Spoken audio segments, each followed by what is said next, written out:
Hello guys, magandang araw po sa lahat. Kung bago ka pa lang sa aking channel, please like and subscribe para lagi kang updated sa ating video na ina-upload.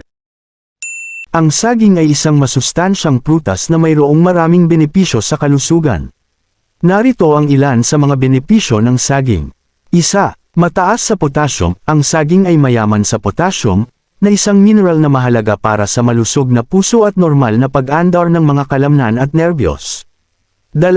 Mapalakas ang immune system. Ang saging ay naglalaman ng bitamina C, na tumutulong mapalakas ang ating immune system at lumaban sa mga impeksyon. 3. Nakakapagpababa ng presyon ng dugo. Dahil sa mataas na potassium content, ang saging ay maaaring makatulong sa pagpapababa ng presyon ng dugo, na nagpapabuti sa kalusugan ng puso.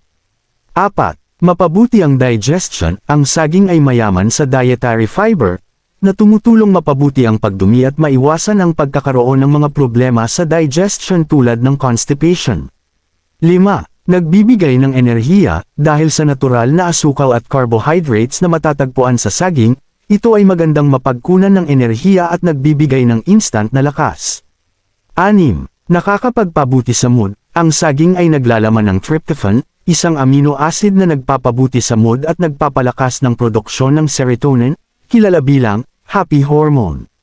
7. Nakakapagpababa ng stress. Ang saging ay mayroong natural na sustansya na tinatawag na potassium, na tumutulong mapababa ang stress at magkaroon ng calming effect sa katawan.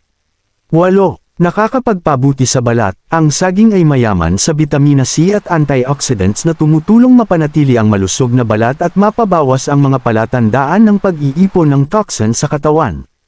Maaari kang kumain ng saging bilang isang malusog na snack, idagdag sa smoothie, o gamitin bilang sangkap sa mga pagkain tulad ng mga kakanin. Ngunit tandaan na dapat mo pa rin kumain ng iba pang mga pagkain upang magkaroon ng balanseng dieta.